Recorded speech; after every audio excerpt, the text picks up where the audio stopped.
St. John imagination.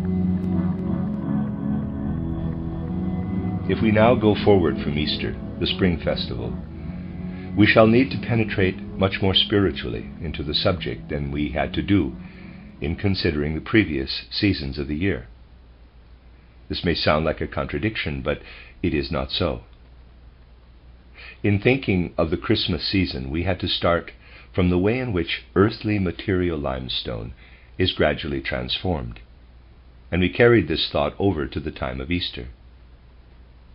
In general, we have been observing the active working of the spiritual in the material realm. Now, at midsummer, humanity is really enmeshed within the being of nature. From spring onward into summer, the nature process becomes constantly more active, more inwardly saturated, and human beings become thoroughly interwoven in this nature process. We can indeed say that in high summer, human beings experience a kind of nature consciousness. During spring, if they have the perception and feeling for it, they become one with all that is growing and sprouting.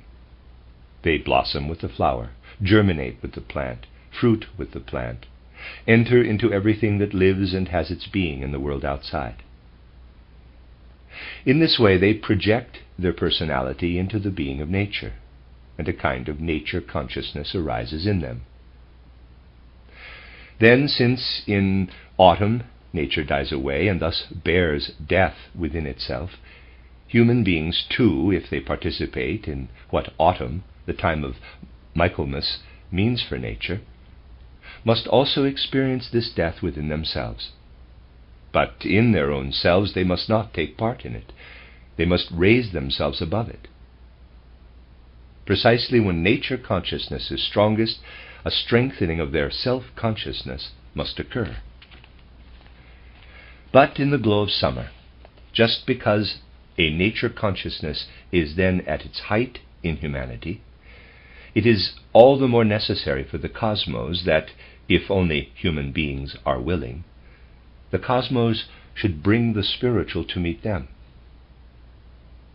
Hence we can say, in summer human beings are closely enmeshed in nature, but if they have the right feeling and perception for it, objective spirituality comes toward them from nature's interweaving life.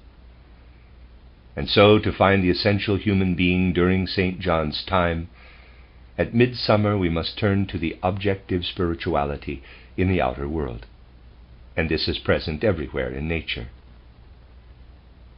Only in outward appearance is nature the sprouting, budding, one might say the sleeping being, which calls forth from the powers of sleep the forces of vegetative growth, in which a kind of sleeping nature life is given form. But in this sleeping nature, if only human beings have the perception for it, the spirit that animates and weaves through everything in nature is revealed. So it is that if at midsummer we follow nature with deepened spiritual insight and with perceptive eyes, we find our gaze directed to the depths of the earth itself. We find that the minerals down there display their inner crystal-forming process more vividly than at any other time of the year. If we look with imaginative perception into the depths of the earth at St. John's tide, we really have the impression that down there are the crystalline forms into which the hard earth consolidates, the very crystalline forms that gain their full beauty at the height of summer. At midsummer, everything down below the earth shapes itself into lines, angles, and surfaces. If we are to have an impression of it as a whole, we must picture this crystallizing process as an interweaving activity, colored throughout with deep blue. I will try to show it on the blackboard, though of course I can do so only in a quite sketchy way. And that's picture 5. So we can say, on looking downward, we have an impression of linear forms suffused with blue, and everywhere the blue is shot through with lines that sparkle like silver, so that everywhere within the silver, sparkling blue, the crystallizing process, white, can be discerned. It is as though nature wishes to present her formative power in a wonderfully mobile design, but a design that cannot be seen in the way we see with our ordinary sight. It is seen in such a way that one really feels oneself dissolved into the mobile design and feels every silver gleaming line down there to be within oneself, part of oneself. One feels that as a human form, one has grown out of the blue depths of the earth's crust, and one feels inwardly permeated with force by the silver gleaming crystal lines. All this seems part of one's own being. And if one comes to oneself and asks, quote, how is it that these silver sparkling crystal lines and waves are working within myself? What is it that lives and works there, silver gleaming in the blue of the earth? Close quote. Then one knows that is cosmic will. And when, gazing downward, one has the feeling of rising out of cosmic will. This is how it is when one looks down into the depths of the earth. And what does one see if one looks up to the heights? The impression is of outspreading cosmic intelligence. Human intelligence, as I have often said, is not worth much at its present stage. But the heavens at midsummer give one the feeling that cosmic intelligence is active everywhere. The intelligence not of single beings, but of many beings who live together and within one another. Thus, we have up there the outspreading intelligence woven through with light, living intelligence shining forth, yellow, as the polar opposite of will. And while we feel that down below, in that blue darkness, everything is experienced only as forces, up above we feel everything is such that in perceiving it we are illumined, permeated with a feeling of intelligence. And now within this radiant activity there appears, I cannot put it otherwise, a form. When we were speaking of autumn, I had to name Michael as the significant figure who rises before our souls out of the weaving of nature. As to how Gabriel, to use the old name, enters into the time of Christmas, we shall have more to say. In the last lecture I showed you how at Easter, the season of spring, the figure of Raphael comes before us.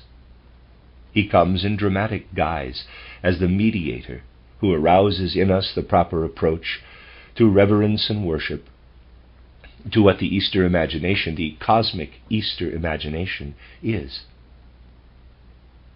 And now for St. John's time there appears, to describe it in human terms, which are of course bound to be only approximate, an extraordinary earnest countenance.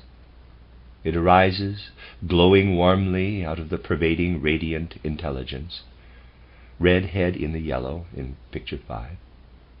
We have the impression that this figure forms its warm body of light out of the radiant intelligence.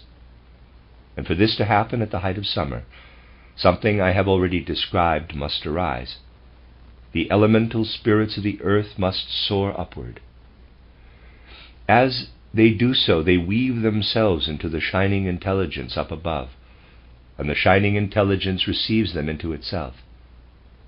And out of that gleaming radiance, the figure I have just mentioned takes form.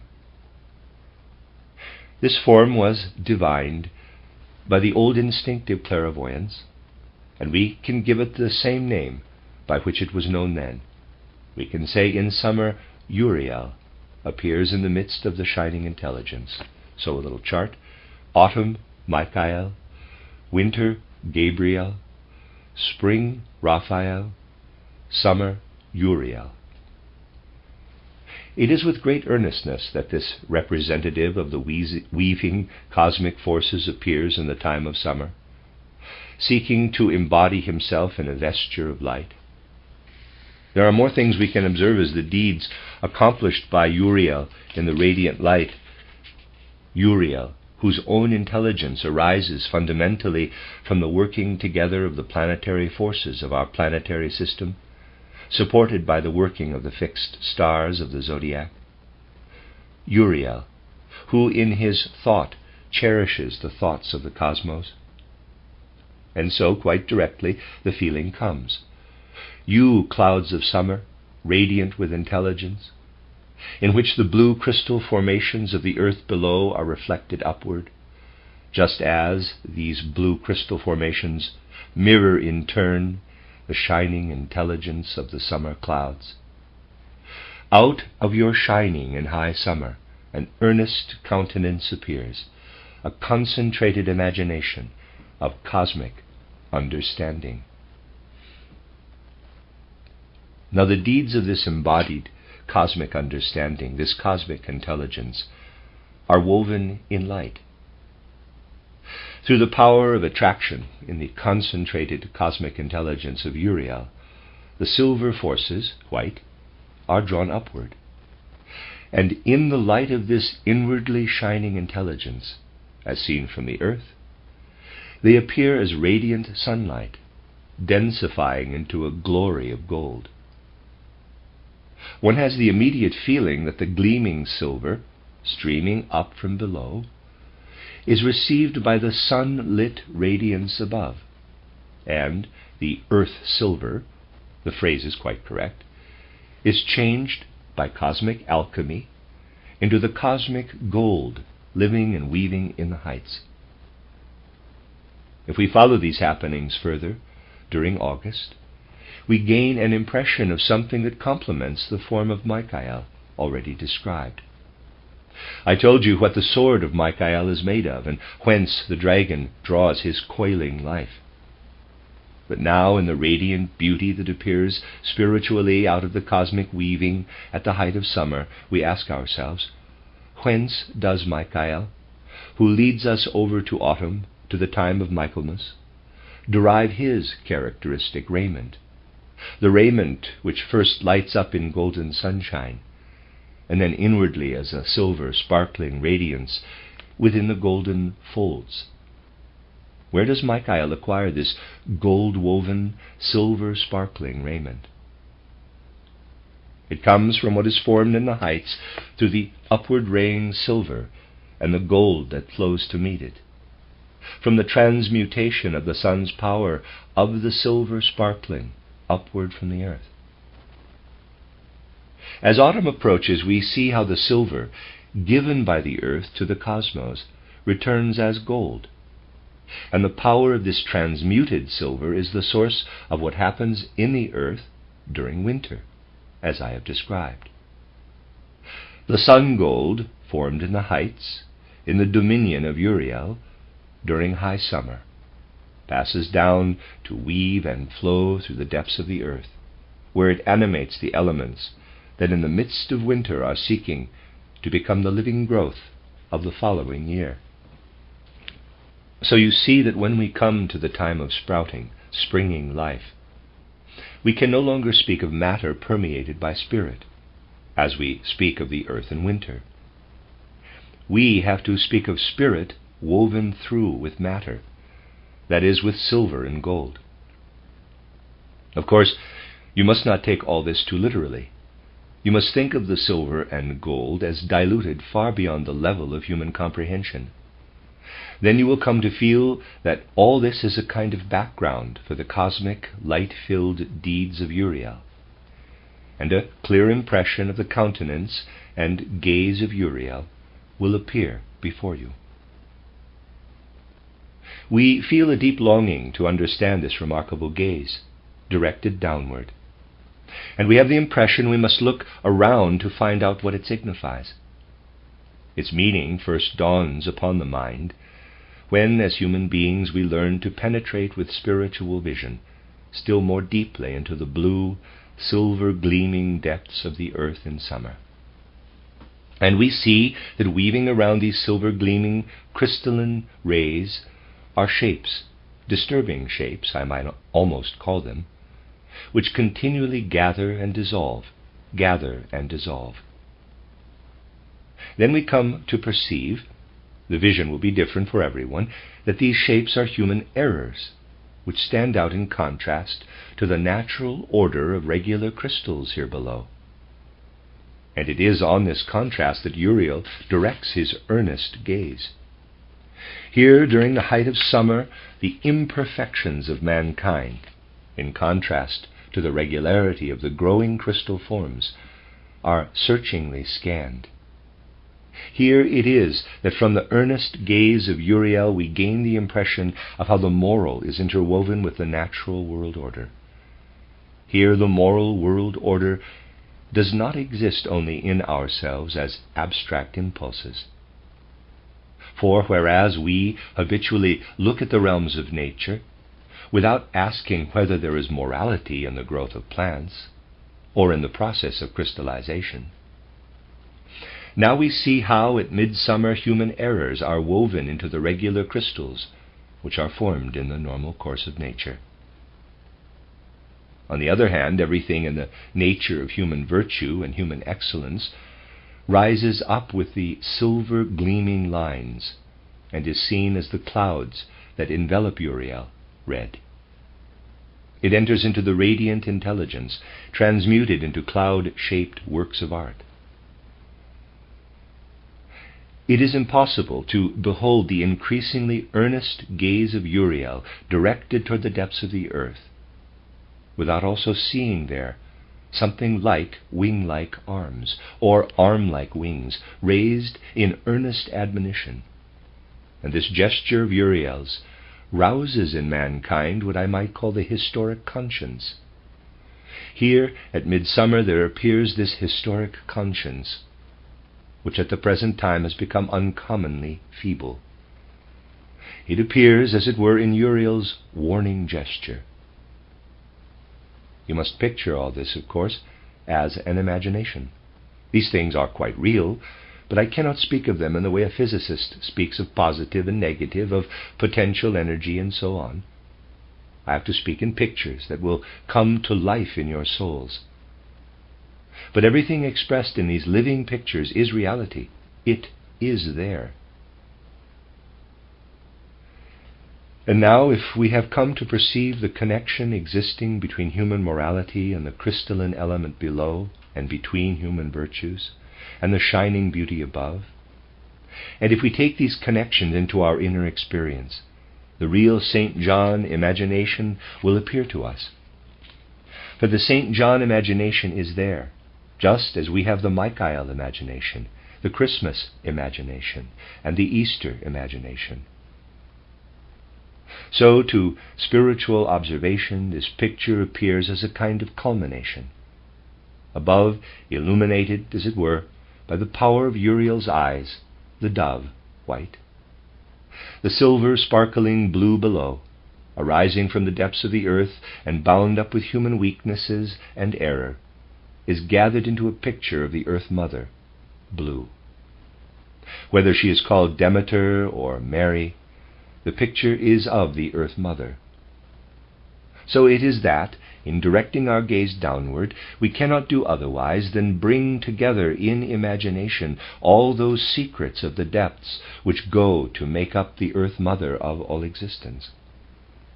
While, in all that is concentrated in the flowing form above, we feel and experience the Spirit Father of everything around us. And now we behold the outcome of the working together of Spirit Father with Earth Mother, bearing so beautifully within itself the harmony of the earthly silver and the gold of the heights. Between the Father and the Mother we behold the Son. Thus there arises this imagination of the Trinity, which is really the St. John imagination. The background of it is Uriel, the creative, admonishing Uriel. What the Trinity truly represents should not be placed dogmatically before the soul, for then an impression is given that such an idea or picture of the Trinity can be separated from the weaving of cosmic life. This is not so. At midsummer, the Trinity reveals itself out of the midst of cosmic life, cosmic activity. It comes forth with inwardly convincing power, if I might say, One has first penetrated into the mysteries of Uriel. Let me read that again. It comes forth with inwardly convincing power if, I might say, one has first penetrated into the mysteries of Uriel. If we were to present St. John's Tide in this way, there would have to be an arched or vaulted background with the figure of Uriel and his gesture in the manner I have described. And against this background a living picture of the imagination of the Trinity would have to arise. Special arrangements would be necessary. The effect would have to be that of painting done instantaneously, perhaps by making artistic use of vaporous substances or the like. And if we conjure up the true imagination of these things for people to witness, it must be at St. John's time. At Easter we have the complete picture only when we bring it into dramatic form, with Raphael present as a teacher in the mystery play that would have then to be presented. Raphael, who leads mankind into the secrets of healing nature, of the healing cosmos. In a similar way, at St. John's time, all that can then be seen in weaving pictures would have to be transposed into powerful music, so that the cosmic mystery, as it can be experienced by mankind at this season of St. John, would speak to our hearts. We must imagine how all that I have described should find artistic expression, on the one hand, in the fine arts. But what is experienced in this way must be given life by the musical tones embodying the poetic motif which plays through our souls when we feel our way to great Uriel, active in the light, who calls up in us a powerful impression of the Trinity. The silver gleam that rays up from below and is revealed in the form-giving beauty of the light above must be expressed at St. John's Tide through appropriate musical instrumentation. Thus we should find, through these musical harmonies, our own inner harmony with the cosmos. For in them the secret of our coexistence with the cosmos at St. John's Tide would have to sound forth. All this would have to be given voice in the music, so that in looking up to the heights we would be looking at the weaving gold of the cosmos, and would see the glowing form of Uriel emerging from the light-filled gold and directing his gaze and his gesture down to the earth as I have described. All this would have to be not in any fixed form, but in living movement. That would be one motif, a heavenly motif through which we can feel ourselves united on one side with the shining cosmic intelligence. On the other hand, in the depths, we feel ourselves united with the tendency to fixed form, with what is immersed in the bluish darkness from out of which the silvery radiance streams forth. Down there, we feel the material foundation of active spiritual being. The heights become mysteries, the depths become mysteries, and human beings themselves become a mystery within the mysteries of the cosmos. Right into their bony system, human beings feel the crystal-forming power. But they feel also how this same power is in cosmic union with the living power of light in the heavens above.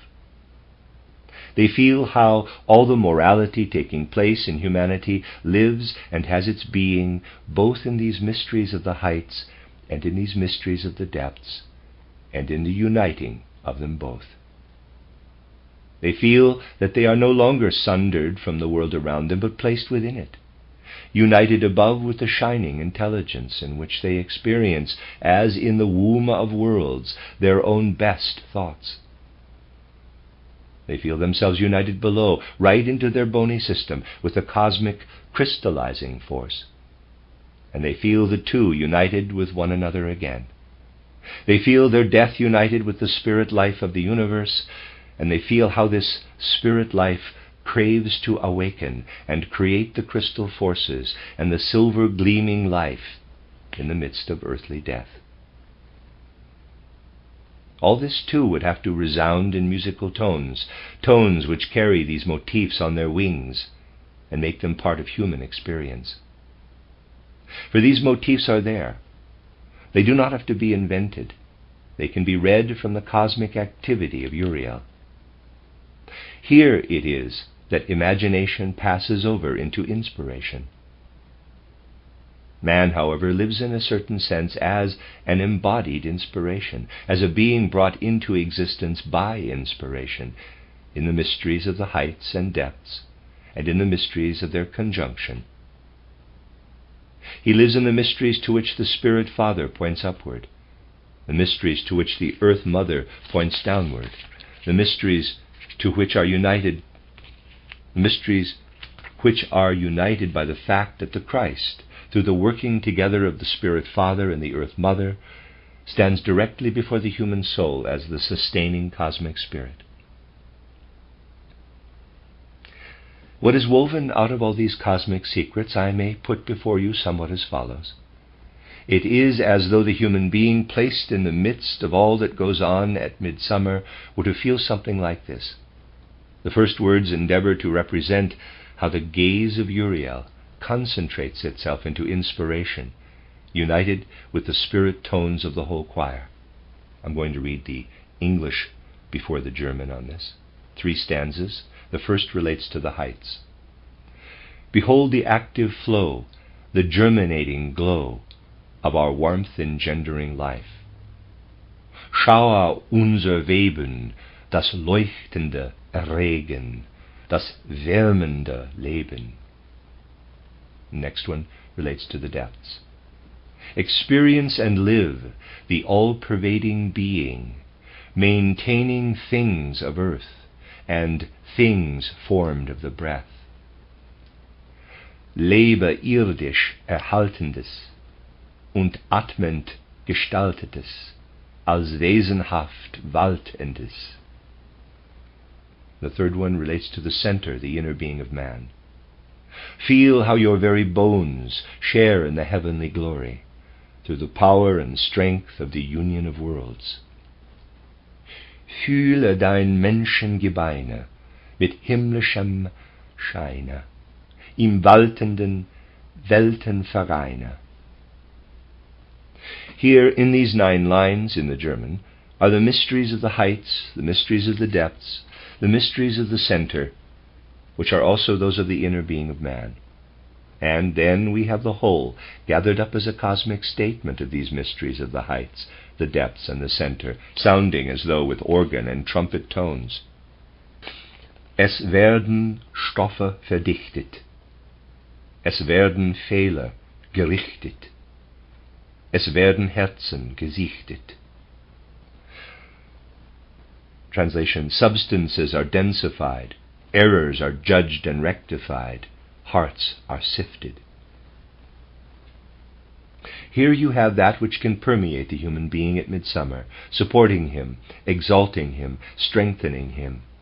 The St. John imagination filled with inspiration. The St. John inspiration filled with imagination in these words.